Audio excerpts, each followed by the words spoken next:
Halo guys, balik lagi di channel saya. Saya hari ini sama seorang teman saya. Dia pianis, komposer, arranger, apalagi. Udah, gitu aja. Oh bapak, Buset. seorang bapak. Dia namanya Renaldi Effendi. Halo. Halo, thank you udah diajak ngobrol sama Mas Caka. Dan kita lagi di mana sini? Jadi acara apa ya? Acara PDI ya? PDI ya. Oke. Main biasa, ngejob. Oke, job. Aku mau nanya deh. Sekarang lagi sibuk apa aja kan? Sekarang lagi sibuk ngapain ya? Ya seperti yang tadi lu udah bilang sih, sibuknya main, ngompos, bikin produksi musik kecil-kecilan. Mostly kayak gitu sih, banyak kan. Kadang main wedding, tapi kan sejak pandemi ya wedding agak turun ya, agak jarang mainnya gitu. Gitu sih kebanyakan nulis aransemen paling. Nah, biasanya nulis aransemen buat siapa? Nulis aransemen buat orkes, boleh sebut nih? Boleh dong. Ya buat biasanya yang lumayan sering tuh JCO punyanya Kak Afif gitu. Gak apa-apa. Terus kadang-kadang juga buat Twilight tapi agak jarang sih. Ya gitu sih. Ada yang lain yang kecil-kecil lagi ada. Kadang-kadang pokoknya ya seiring musim aja. Seiring berjalan. Pokoknya yang mana bos. Iya, yang mana mana bos, aja. yang mana Mesen aja. ya dikerjain lah. Kalau yang paling susah tuh kerjaan menurut lo apa di musik? Bukan kerjaan, bukan sih, yang paling tingkat Menantang. kompleksitasnya tinggi ya, menantang. Apa ya? Mungkin apa ya? Produksi tapi yang lumayan kompleks. Jadi produksi itu artinya misalnya bikin theme song gitu, tapi musiknya semua live gitu. Jadi kita harus lewatin kan aransemen dulu nih. Lagunya di aransemen, ditulis dulu partiturnya. Misalnya dia maunya orkes gitu, oke tulis. Itu kan udah satu kreatif sendiri kan. Terus nanti pas proses produksinya mulai ngaturin pemain, masuk ke rekaman satu-satu, overdub dan sebagainya. Itu juga satu hal yang menantang. Nanti setelahnya hasilnya didengerin kan, diedit, di mixing, di mastering. Nah jadi prosesnya panjang gitu. Jadi menantang karena dia panjang dan ya semua skill setnya dibutuhkan sih di situ. Gitu. Jadi begitu sampai akhir lumayan banyak aspek yang dinilai gitu. Kalau cuman aransemen doang dipesan ya udah tulis dikasih udah mereka mainin gitu ya selesai. Tapi kalau bertanggung jawab sampai produksinya selesai, nah, berarti kan ada banyak tanggung jawab gitu sih. Seru ya kerjaannya. Tapi seru ya? banget pastinya. Oh, iyalah. Seru banget. Namanya job ya. Nah selama pandemi gini lu dari awal ya, Iya. dari 2000 gimana ngatasin? Mungkin kalau sama gue sering cerita, tapi kalau sama temen-temen mungkin ya terutama YouTube, yang nonton YouTube nih kan pengen tahu nih strategi lu survive gimana? Sebenarnya pas awal pandemi sih kayaknya sama ya, semua off dulu ya, karena kan gimana pun event penyelenggara kan adaptasi ya, jadi tiba-tiba off, mereka belum ini, tapi beberapa bulan kemudian baru orang udah adaptasi, mulai kayak bikin konser virtual, bikin rekamannya taping, jadi perlahan-lahan ya secara by nature sih balik lagi sih ini ya, gitu. Nggak ada strategi khusus sih sebenarnya ya. Maksudnya nggak kayak teman-teman ada yang kayak jualan gitu, nggak ya belum sih, waktu sampai sekarang sih enggak sih. Murni di musik aja. Murni di musik, iya. Nah menurut lo nih kan banyak nih kayak kita sekarang nih lagi rekaman, taping, live streaming, itu future-nya gimana? Ini kita kan sama nggak tahu nih, tapi kalau menurut lo aja gimana? Menurut gue sih oke sih, bagus sampai nanti kita boleh main live bareng-bareng lagi sih, menurut gue bagus banget. Maksudnya live ditonton banyak Iya, orang live gitu ditonton kan? banyak orang, ada penonton lagi gitu. Ini akan menjadi satu alternatif yang baik buat penyelenggara maupun buat kita yang jadi musisi ya, kita yang jadi talent ya. Ini sesuatu yang baik sih gitu. Walaupun memang tentu kalau yang suka main manggung gitu beda ya ininya, vibe-nya gitu. Iya, beda. experience-nya beda lah. Betul, ditonton pasti lebih semangat gitu. Semangat Ya. Betul. Kalau ini kan rasanya kita kayak rekaman di rumah gitu. Udah rekaman nggak ditonton. Nggak ditonton nanti ya. ditampilin aja di YouTube atau di mana gitu. Iya. Ya tapi ya namanya adaptasi, I think it's good lah. Bagus Berarti dengan katain lu setuju juga dong.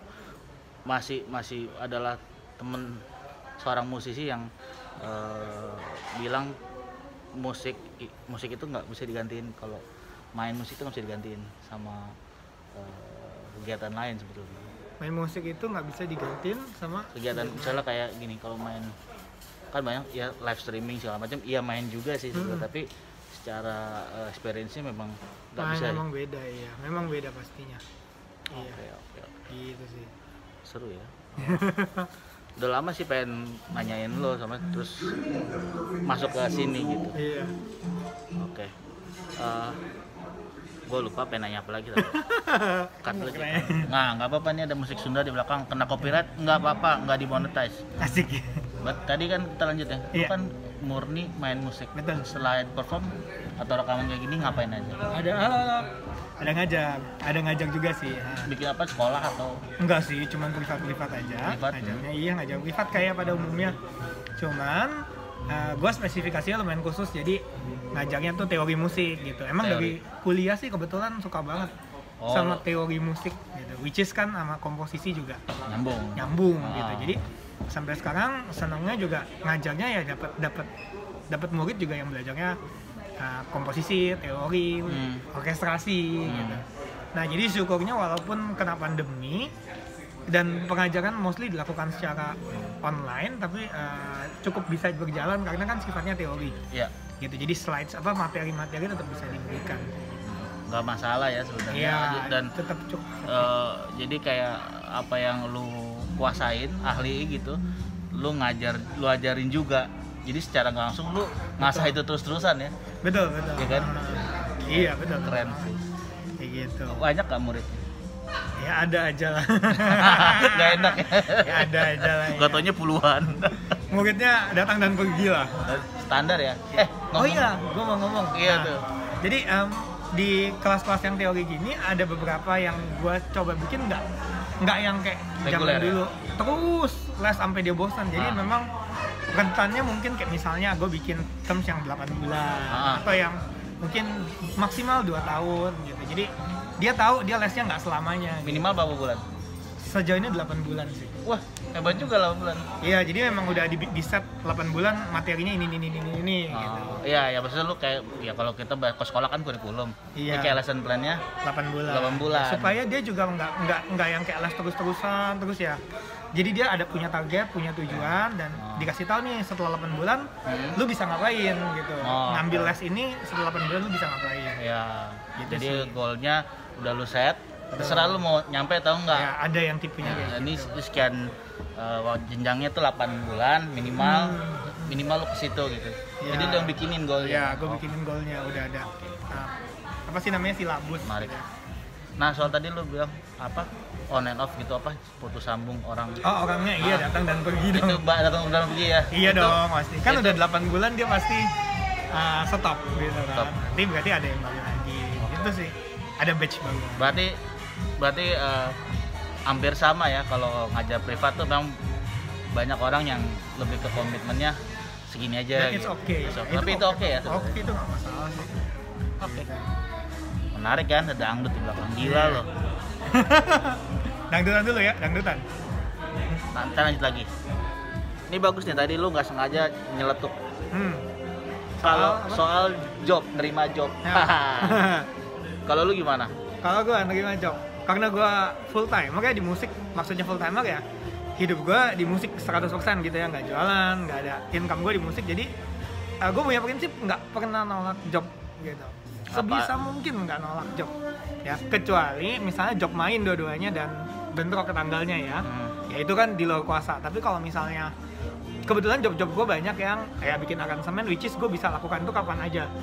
Gue yang manage waktu sendiri. Jadi ya gue nggak bisa, gue sebisa mungkin gue nggak tolak, gue akan ambil terus gitu. Oke. Dan harus selesai. Ngomongin jasa nih kan, banyak orang standar lah compare harga ataupun nawar. Nah lu nyikapinnya gimana? Misalnya harganya kurang pantas gitu, dia nawarin ke lu. Oh iya, pokoknya Pernah dong ngalamin itu? pernah. Ya gue sih biasa aja, pokoknya gue punya benchmark, misalnya harga gue sekian, bisa ditawar sampai sini. Kalau memang dia di bawah itu, buat gue ya udah nggak jodoh, nggak masalah. Berarti bukan nolak ya? Apa? Itu jatuhnya buat lu bukan nolak Iya, ya? sekarang kalau gue disuruh main nih, yuk main piano, main musik, terus gue dibayar 50.000 untuk 1 minggu, ya di luar Nggak 1 minggu. Kan contoh ekstrim. 50.000 50.000 tapi latihannya 5 kali ya, gue juga nggak mau. Gitu. Ya itu sangat gak masuk akal ya. Iya. Tapi itu bisa jadi ada ya. Bisa jadi ada. Iya. Gitu, jadi ya tapi kan selama ini yang masuk itu memang yang sudah repeated client ya, mereka Ya. udah tahu kualitas lo kan, ya, portofolio lo dengan sekarang. harganya juga Ya. mereka udah sering pakai, jadi ya udah pasti nggak ditolak gitu.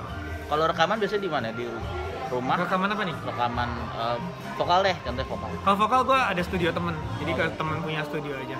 Kita didoakan ya, semoga bisa rekaman di rumah sendiri segera gitu. Pasti ngebangun ya. Iya masih nggak bangun, tapi sejauh ini masih di rumah temen. Siap. Banyak kan bikin musik doang kalau di rumah, kan semua pakai MIDI ya, Jadi, jadi di rumah aja cukup. oke. Gitu, gitu.